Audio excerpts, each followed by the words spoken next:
organizations are very successful in remote areas and is in poor areas. I'm not saying that all terrorists are poor, but that's how they recruit. Those people are easy to convince them because they have nothing to lose. They're out of school, they don't have food, they don't have anything. So those people are prone to being radicalized or to join terrorist groups.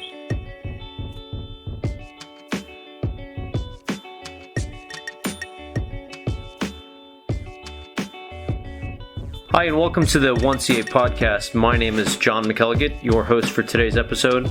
We're joined today by Dr. Abubakr Elnoor, who is a cultural conflict sociologist. He received a degree from Nova Southeastern University Department of Conflict Studies, and he's been currently working with refugees and assisting with the Valkamir team. We had previously interviewed James Patrick Christian and Dr. Alex Nesic. So they have an extensive team of experts, all of whom have advanced degrees and come from other countries. Dr. Elnoor, thank you very much for being on the 1CA podcast. Thank you for having me, John. I really appreciate this opportunity. Absolutely. We're glad that you're here. And sir, I wanted to go a little bit into your background so that listeners can understand where you're coming from, conflict that you have lived through, and how that led to where you are today. You and your family come from, how do you pronounce it? Is it Zakawa, people of Western Sudan and Chad? From Darfur, northern Darfur in Sudan. So the northern Darfur region predominantly inhabited by the Zakawa tribe and also the Ford tribe in some part of it. Okay. Could you tell people what most families do in that group? What's a typical family like, and what do people do to make a living? What they do for a living is they are pastoralists in nature, and also they do some farming. But the thing that they're not willing to do or they don't want to do is joining the military. So pretty much they do raise animals such as cattle and camels. So cattle and camels for sale? Is that you take the cattle and camels to market for sale? Well, the first purpose of having these animals is like social status. That's the number one thing. And number two, like if you need anything, then you take 1, 2, or 3, or as many as you wanna take them to the market, and then you sell them, and then you buy your needs. Mostly they have them for social status. So the more animal you have, the higher status that is. Oh, I understand. So how many head of cattle or camels would a typical family have? Some people have like 400 heads, some people like 300 heads. And some of them is like just 50 to 100 heads of animals, okay. Especially like camels. Wow, so it's a huge land area, so there must be just cattle everywhere grazing. Is it a fertile area? Is there any grasslands? How do people get by with access to water and food for the cattle?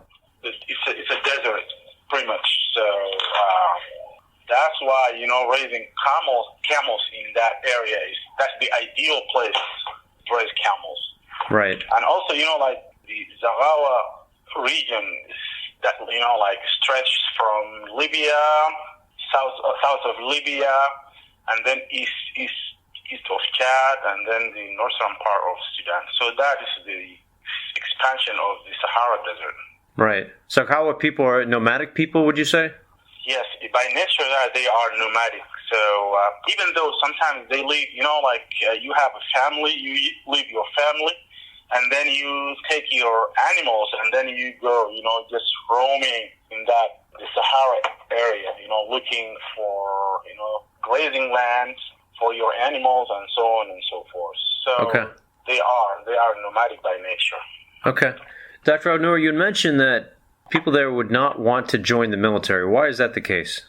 Well, but because the Zagawa tribe, is like they rely heavily on, trade. But because of that, of the location, the location of the tribe is between Libya, Chad, and Sudan.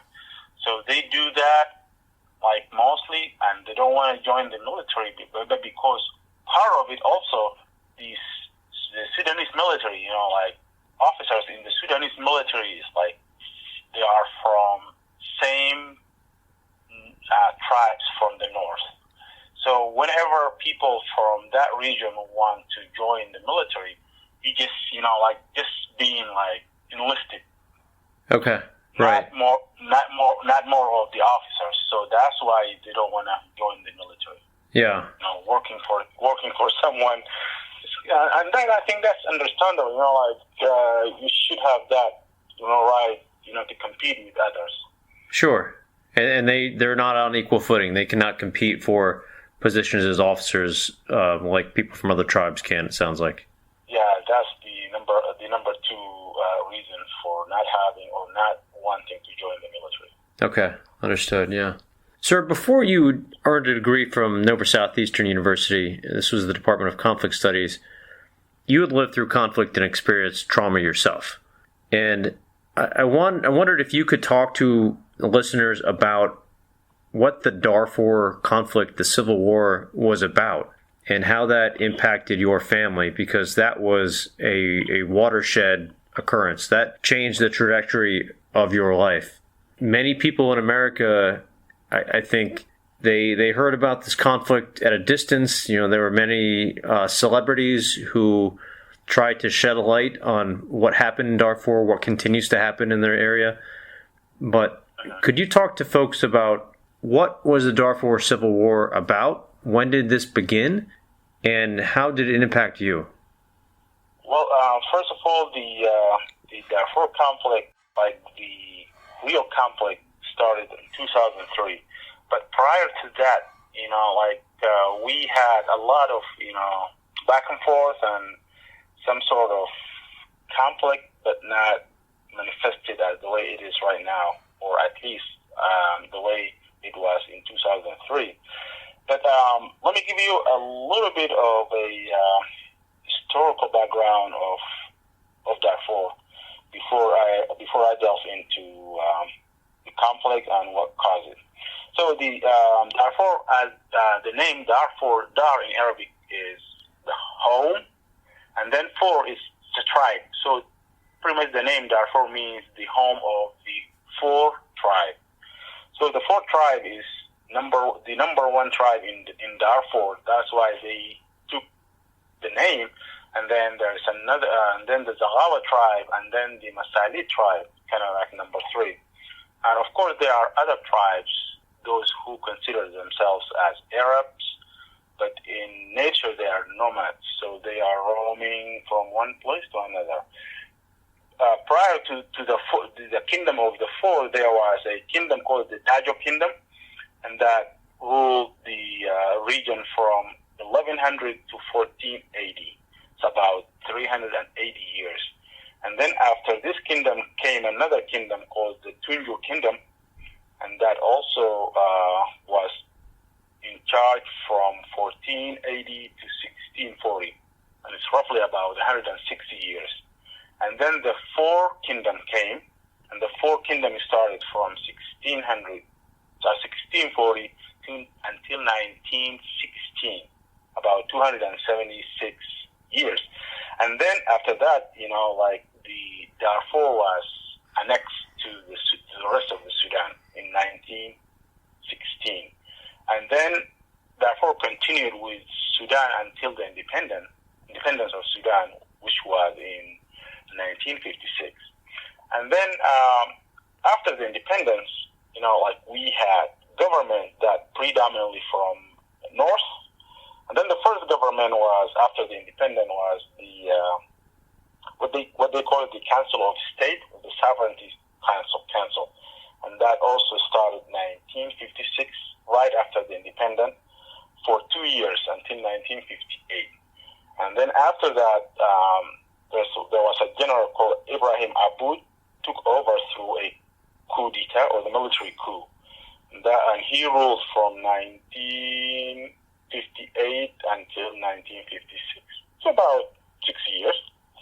And then the first democratic government was established by Al-Azhari from 1965 until 1969.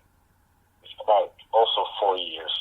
And then another military coup took place by one of the generals called Numeiri, and that was in 1969 until 1985. And then followed by a transition, a lot of people say that was a military coup by Suwar al-Dahab, and that lasted for 1 year from 1985 until 1986. And then another elected government of Prime Minister Sadiq al-Mahdi, and that from 1986 until 1989. And that government lasted only about 3 years. And then al-Bashir, who is the current Sudanese president, came through a military coup in 1998, and it's been 30 years since al-Bashir took over. Okay. So this is kind of like an overall history or a brief background about the Darfur. Wow. So it sounds like hundreds and hundreds of years of kingdoms ruling the area, and then in modern times, even just the last 50 years or so, it's been a coup d'état repeated over and over, with some brief periods of stability, maybe, if you call it that. But even under al-Bashir in the last 30 years, I guess that's been the most consistent leadership, I suppose. A series of tumultuous times since the kingdoms had folded into the modern-day nation-state of Sudan. That's what happened exactly. We had three elected governments, only lasted for 10 years in total. So that's the problem. And also, as a little bit of historical background, since the independence, we had pretty much 5 major conflicts. And all these conflicts are in the periphery areas, not in the north, nor in the middle of the Sudan. So the north-south conflict that started in 1955 and ended in 2005, that lasted about 50 years.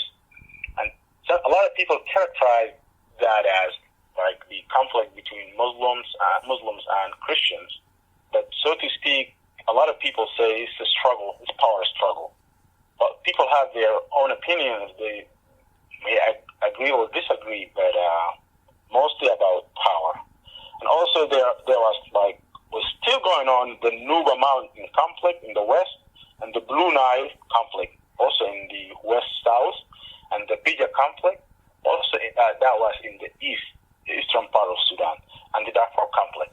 So all these conflicts, played huge role in just fueling resentment and conflict somewhere else. So the Darfur conflict came as a result of all the history that I briefly mentioned.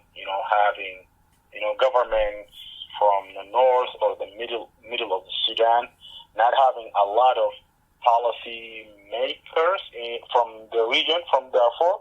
So that's why people view political causes or but through marginalization of the region, that's one of the drivers that contributed to the Darfur conflict. Okay. So we feel that, the Darfuri people feel that we're not sharing the wealth and power. Right. I could see why. That was the number one driver for the conflict. Also, the inequality. People view Darfuris are not equal as people from the north. Whether it's true or not, a lot of people view that way. With equality in education, in healthcare, and a lot of things that people perceive themselves are not being equal to their peers. And also in Darfur, as I mentioned before, there are some Arab tribes, those who identify themselves with the Arabs. So the government armed those tribes, gave them some weapons. So also that's one of the major drives for the Darfur conflict. And also, if I can add, I would simply say with other people, they failed with leadership. We had a coup after coup,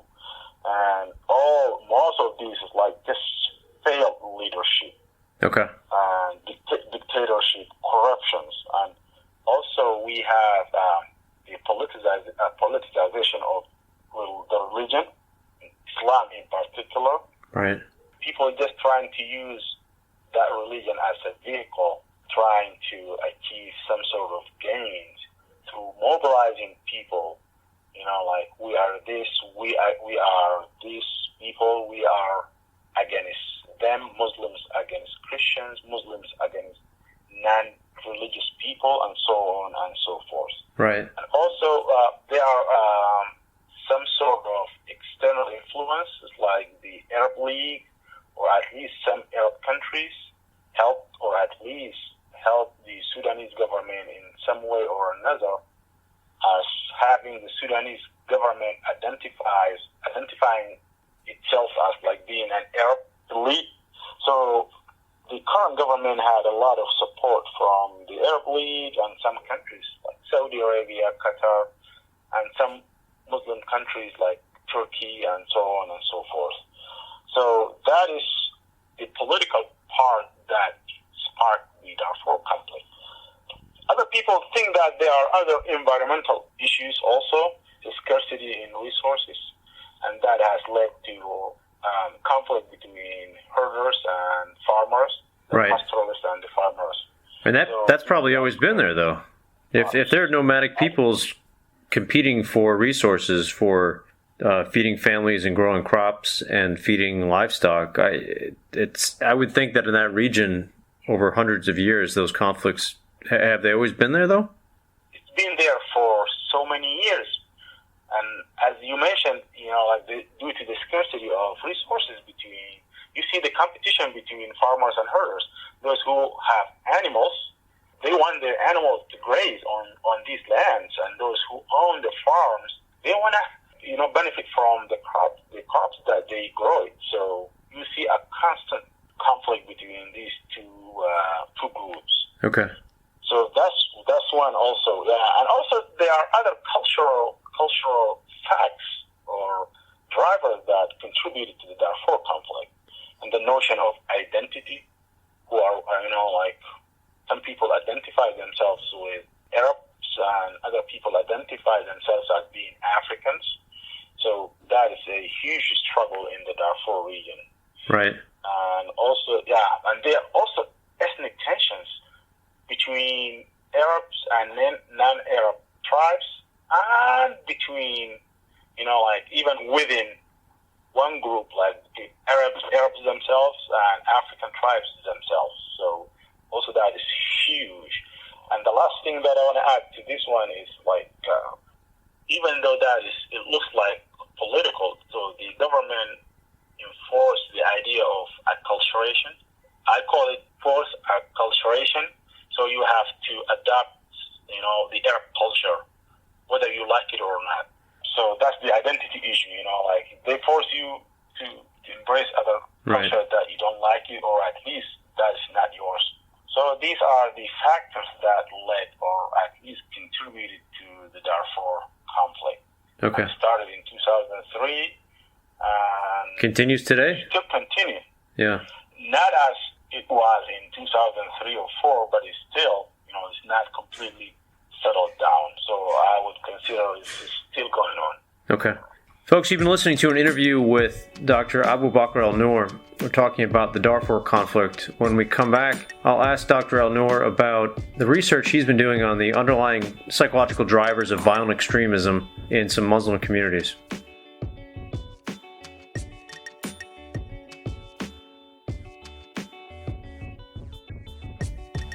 The Civil Affairs Association continues to expand its value to its members. The association recently established the Professional Publications Advisory Board and a supporting research library. Founded by the late Dr. Kurt Miller, retired Army Colonel, the CA Association Professional Publications Advisory Board comprises scholars and policy and publications experts to assist civil affairs professionals in publishing papers and articles in established professional journals. As a service to association members, the board also provides a research library to conduct research on academic or professional papers. Check out the website to find out which board members may be of greatest help and request their assistance by emailing the board. This is an amazing resource that you won't find in many other associations. If you're not yet a member of the Civil Affairs Association, Go online to civilaffairsassociation.org and join today.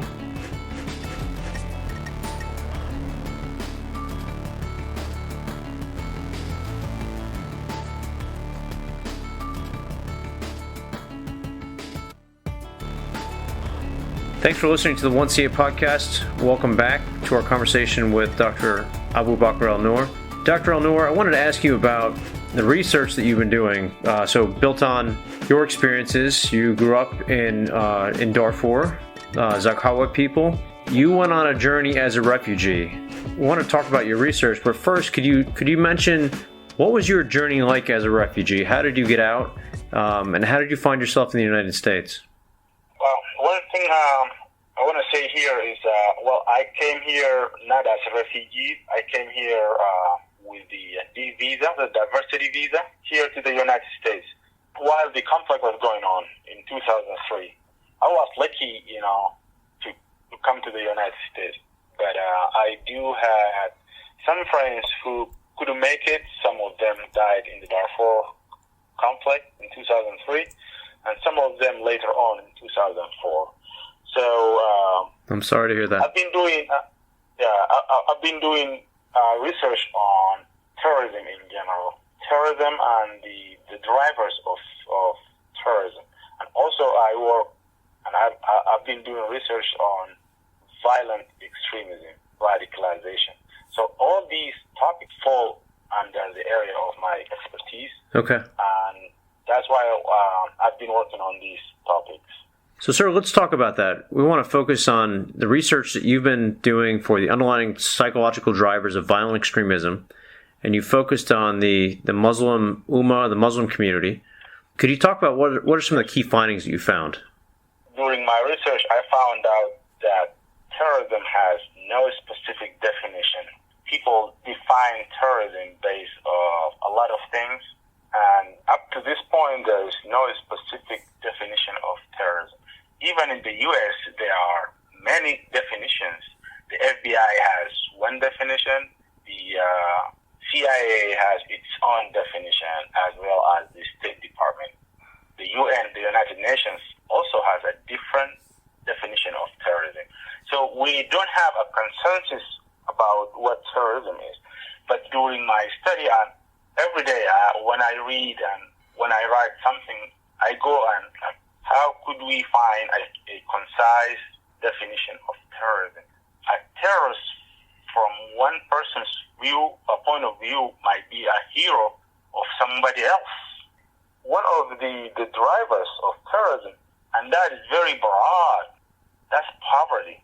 If the terrorist organizations are very successful in remote areas and is in poor areas.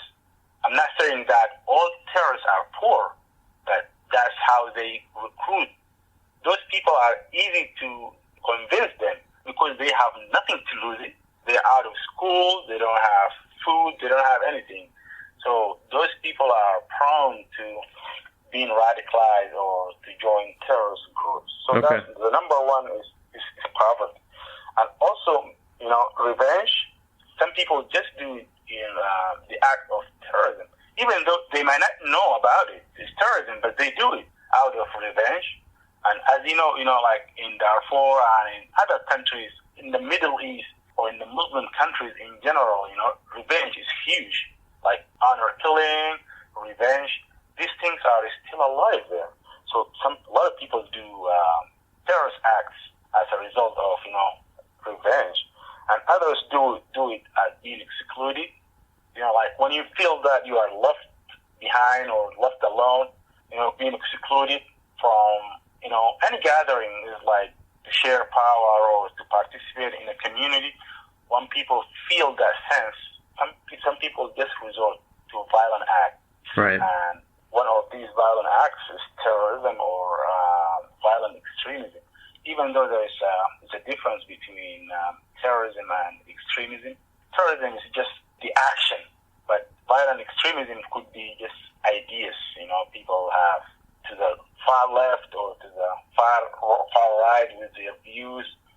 They can be very violent in their views also, as opposed to radicalization is the process of being extremist or being terrorists at the end. Okay, so you could say, for example, there are violent extremist organizations in the United States, and they may be sharing information, publishing their views online or in print, for example, or the radio, or however they get them out. But then they radicalize in the process, and then the terrorism is the act. Yes, terrorism is the act. But due to the easiness in circulating information in this era, you see we have the internet, we have everything. So they just bend their views easily to whomever they want to send to. This is the process of radicalizing people. People could be here in America or in Europe or somewhere, and the other people could be on the other side of the world. But they read their writings and they just get radicalized, and then they move from radicalization, which is the process, they move to the next step, which is being violent in their views or, the way they behave. Right. And then that is not enough. And then they move to the final step, which is being terrorists. They enforce what they believe in. Also, some people have ideological causes or beliefs, and those people are mainly those religious people. And there is no single, one religion that is responsible for terrorism. There are some religion, a lot of people who affiliate to certain religions are more terrorist than others. But it's still a lot of people, religious people, commit the act of terrorism. And that is all across religions. Right. Maybe Islam recently gained that, very popular. A lot of people who executed the act of terrorism, from that face. But also, they have ignorant people out there.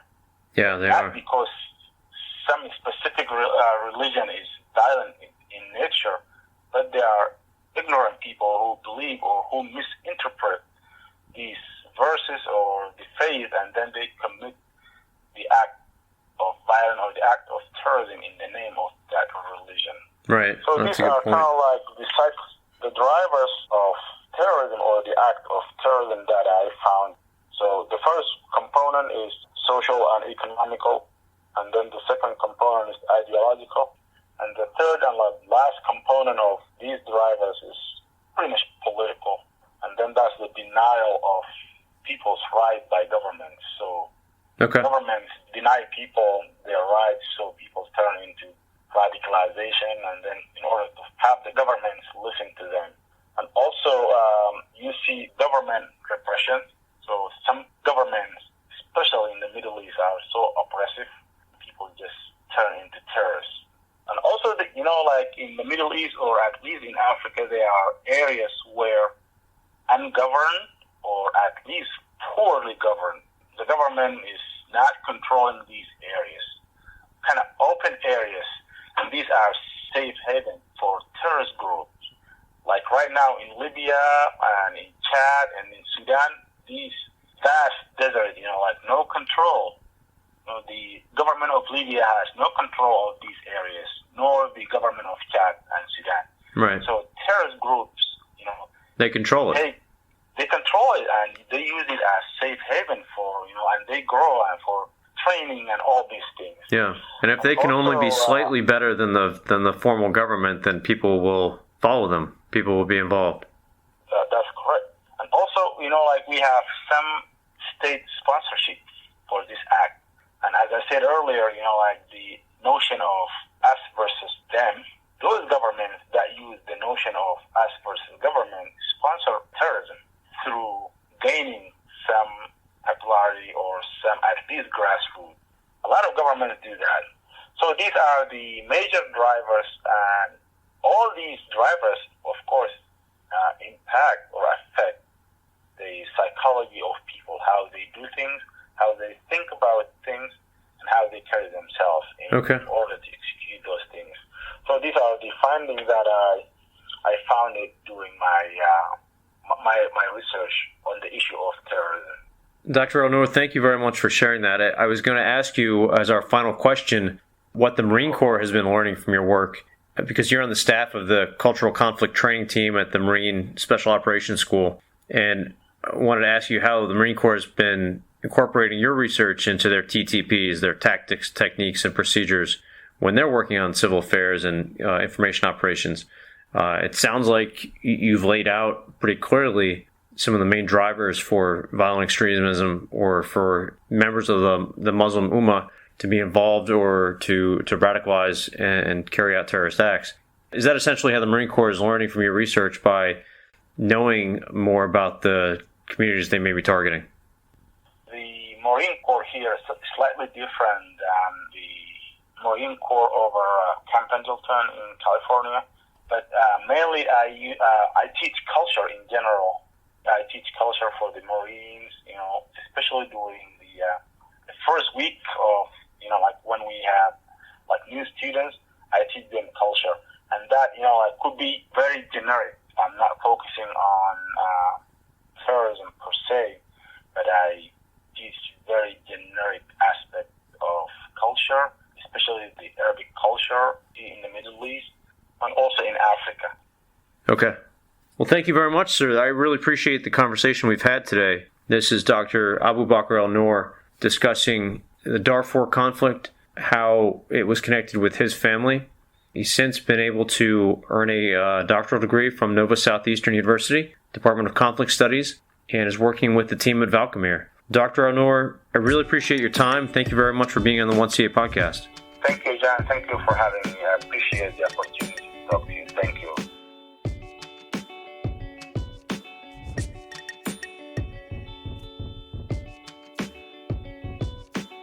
Thank you for spending some time with us. Please subscribe and come back for another installment of 1CA. Until then, be safe and secure the victory.